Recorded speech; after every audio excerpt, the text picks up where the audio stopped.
فجعلناها نكالا لما بين يديها وما خلفها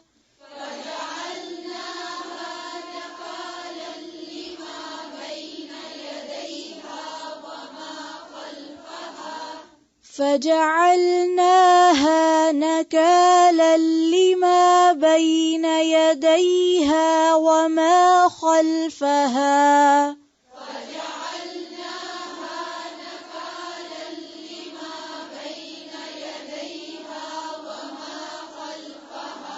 نكالا لما بين يديها وما خلفها. پھر سے پڑھیں فجعلناها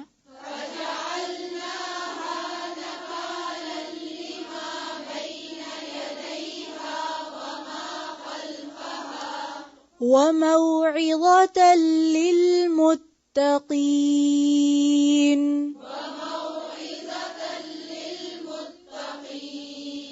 وموعظة للمتقين.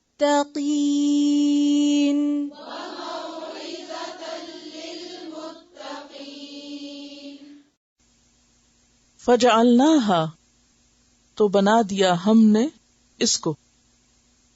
کس کو؟ اس واقعے کو، سبت کے واقعے کو کیا بنا دیا؟ نکالن، عبرت، یعنی ایسا واقعہ جس سے دوسرے سبق حاصل کریں. نون کاف لام اس کا روٹ ہے نکال کا. لما ان کے لیے بھی جو بین یدیہا اس واقعے کے وقت موجود تھے. بینا کا لفظی معنی کیا ہوتا ہے؟ درمیان. اور ید کس کو کہتے ہیں؟ ہاتھ کو. تو یدین دو ہاتھوں کو کہتے. جو چیز دو ہاتھوں کے درمیان ہوتی ہے وہ انسان کو کہاں دکھائی دیتی ہے؟ سامنے. یہاں کیا مراد ہے بین یدیہا؟ جو لوگ اس وقت موجود تھے دنیا میں جو ان کے سامنے تھے. وما خلفہا اور جو ان کے پیچھے تھے، یعنی بعد میں آئے، آنے والی نسلیں. وموعظۃً اور نصیحت. موعظہ کا لفظ کس سے نکلا ہے؟ واو این زوئے سے. واز کس کو کہتے ہیں؟ نصیحت کو. ایسی بھلائی کی بات جس سے دل نرم ہو. ہر نصیحت واز نہیں کہلاتی. پھر واز اور نصیحت میں فرق کیا ہوا؟ واز کون سی بھلائی؟ جس سے دل کے اندر نرمی پیدا ہو، رقت پیدا ہو، دل تقوی کی طرف مائل ہو. کہ جب یہ قصہ سنایا جاتا ہے تو دل نرم پڑ جاتے ہیں، دلوں کے اندر ایک خوف پیدا ہوتا ہے، رونگٹے کھڑے ہونے لگتے ہیں کہ کس طرح ان کی شکلیں مسخ ہو گئیں. تو ہم نے اس واقعے کو نصیحت کا ذریعہ بنا دیا، سبق اور یاد دہانی کا ذریعہ بنایا، لیکن ہر ایک کے لیے نہیں. للمتقین، متقی لوگوں کے لیے. متقی کون ہوتا ہے؟ تقوی والا. اور تقوی کیا ہوتا ہے؟ ڈر. یعنی جس کے دل میں اللہ کا ڈر ہو، اس کے سامنے جب اللہ کی قدرت آتی اور اللہ کا یہ فیصلہ آتا ہے کہ کس طرح ان کی شکلیں مسخ کر دی گئی تھی، ان کو بندر بنا دیا گیا تھا، تو جو بھی پھر اس واقعے کو سنتا ہے اس کا دل بیٹھ جاتا ہے کہ اللہ کی ناراضگی بڑی سخت چیز ہے. لیکن جو غافل دل لوگ ہوتے ہیں وہ قصہ پڑھتے ہیں اور گزر جاتے ہیں اور دلوں پہ کوئی اثر نہیں ہوتا. کیونکہ ذالک الکتاب لا ریب فیہ ھدی للمتقین ہے نا. تو اسی لیے یہاں بھی کیا فرمائے؟ فجعلناها نکالا لما بین یدیہا وما خلفہا وموعظۃ للمتقین. جو دیکھے سبق پکڑے، جو سنے نصیحت پکڑے. یعنی یہ قصے کس لیے بیان ہوئے ہیں؟ نصیحت کے لیے، نہ کہ قصہ برائے قصہ. یعنی کہانی انٹرٹینمنٹ کے لیے نہیں ہے. فجعلناها نکالا لما بین یدیہا وما خلفہا. اس دور کے لوگوں کے لیے بھی یہ لوگ ایک عبرت کا نمونہ بن گئے اور بعد والوں کے لیے بھی نمونہ عبرت بنے. وَمَوْعِظَةً لِّلْمُتَّقِينَ، اور متقین کے لیے نصیحت.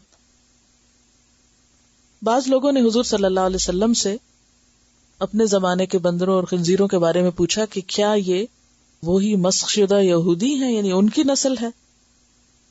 تو آپ نے فرمایا جب اللہ تعالیٰ کسی قوم میں مسخ شکل کا عذاب نازل کرتا ہے تو ان کی نسل نہیں چلتی.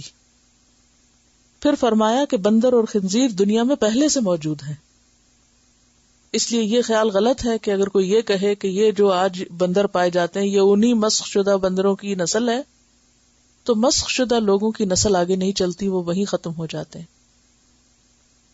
گویا موت سے پہلے ان کو ایک نمونہ عبرت بنانا مقصود ہوتا ہے. یہ صحیح مسلم کی روایت ہے جو ابھی میں نے آپ کو بتائی ہے. فَجَعَلْنَاهَا نَكَالًا، تو ہم نے ان کو نکال بنا دیا. نکال کا معنی عبرت بنا دیا. اور متقین کے لیے اس میں بڑی نصیحت ہے. اللہ سے ڈرنے والوں کے لیے اس میں بہت بڑا سبق ہے. جو خدا سے نہیں ڈرتے وہی ایسے کام کرتے ہیں، اور ان کے لیے اس میں کوئی سبق نہیں. جو اللہ سے ڈرتا ہو وہ کبھی بھی دین میں شوشے بازی، ہیلا سازی، حجت بازی اور اس کے اندر منمانی تفسیریں اور منمانے معنی نکالنے کی کوشش نہیں کرے گا، اور نہ ہی وہ کسی چیز کو اس کے کانٹیکسٹ سے ہٹائے گا. دیکھیے اللہ تعالیٰ نے قرآن پاک میں جب مثالیں دی تو کیا فرمایا؟ یُضِلُّ بِهِ کثیرا وَیَہْدِی بِهِ کثیرا. اسی کلام کے ساتھ، انہی مثالوں کے ساتھ اللہ تعالیٰ بہت سے لوگوں کو گمراہ کر دیتا ہے اور بہت سے لوگوں کو ہدایت دے دیتا ہے. قرآن ہدایت کا ذریعہ بھی ہے، اور بہت سے لوگ قرآن پڑھ کر بھٹکے بھی ہیں، کیونکہ انہوں نے آیات کو اصل کانٹیکسٹ میں نہیں لیا، خود بھی بھٹکے دوسروں کو بھی بھٹکایا. تو جب لوگوں سے کہا گیا تو وہ کہتے ہیں کہ وہ بھی تو قرآن پڑھتے ہیں، وہ بھی تو قرآن سے دلیل لاتے ہیں. ہاں سبھی پڑھتے ہیں، لیکن اگر کسی چیز کو آپ اس کے کانٹیکسٹ سے نکال کر من مانے مطلب دینا شروع کر دیں تو آپ ہدایت نہیں پائیں گے، آپ بھٹکیں گے. تو اسی لیے بے حد ضروری ہے کہ قرآن کی تفسیر پہلے قرآن کو قرآن ہی سے ویریفائی کیا جائے کہ جو معنی بیان ہونے لگا ہے کیا یہی مطلوب ہے، اور پھر نبی صلی اللہ علیہ وسلم سے، پھر آپ کے طریقہ کار سے، اور صحابہ کرام کی پھر اقوال سے اور ان کے طریقہ کار سے. مثلاً آج کے دور میں کئی لوگوں نے دین کی منمانی تفسیر شروع کی، نماز کا خود ساختہ مطلب نکالا کہ صلاۃ کا لفظی معنی ہوتا ہے پریئر، تو آپ کہیں بھی بیٹھ کے دعا مانگ لو، آپ کی نماز ہو گئی. اس کو کہتے ہیں دل کی نماز. فلاں اتنا پہنچا ہوا اب اس کو نماز کی ضرورت ہی نہیں. اللہ کے رسول صلی اللہ علیہ وسلم سے آگے بڑھ کر کوئی پہنچا ہوا ہوگا کہ آپ آخری وقت میں بھی الصلاۃ الصلاۃ کہہ رہے ہیں. دنیا سے جاتے ہوئے آخری نصیحت یہی، اور غلاموں کے بارے میں نصیحت فرما رہے ہیں. اب کوئی آج اگر اٹھ کے خود کہہ دے میں بہت بڑا بزرگ ہوں، بس میری طرف سے تمہیں اجازت ہے کہ بس دل کا پاک ہونا چاہیے، وضو کی کیا ضرورت ہے.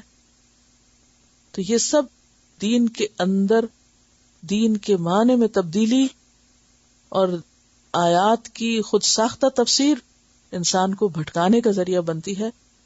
ایسی چیزوں سے بچنے کی ضرورت ہے، اور کہیں دھوکہ نہ کھائے کوئی کہ یہ تو قرآن ہی پڑھا رہے ہیں اور قرآن ہی سے نکلا ہوا ہے. پہلے آپ دیکھ لیں کہ کیا قرآن پر یہ عمل اللہ کے رسول نے بھی اسی طرح کیا تھا؟ آپ نے بھی صرف دعا ہی کر دی تھی بیٹھے بیٹھے جہاں چاہے، اور اس کو آپ نے نماز کا نام دیا تھا. کیونکہ قرآن کا بیان کس کے ذمہ ہے؟ اللہ کے ذمہ. اور بیان کس سے کروایا؟ نبی صلی اللہ علیہ وسلم سے کروایا، اور آپ نے وہ چیزیں کر کے دکھائی. اسی لیے آتا نا خذوا عنی مناسککم، حج کے طریقے بھی مجھ سے سیکھو. اور نماز کے بارے میں کیا فرمایا؟ صلو کما رأیتمونی اصلی، ایسے نماز پڑھو جیسے میں پڑھتا ہوں. ہم کیوں کرتے ہیں یہ سب؟ اس لیے کرتے ہیں کہ اب ہماری خواہشات کی تکمیل اسی سے ہوتی ہے. یہ تکلیف کرنے کی ضرورت کیا ہے؟ اپنے آپ کو دھوکہ دینے. وہی نا وما یخدعون الا انفسہم.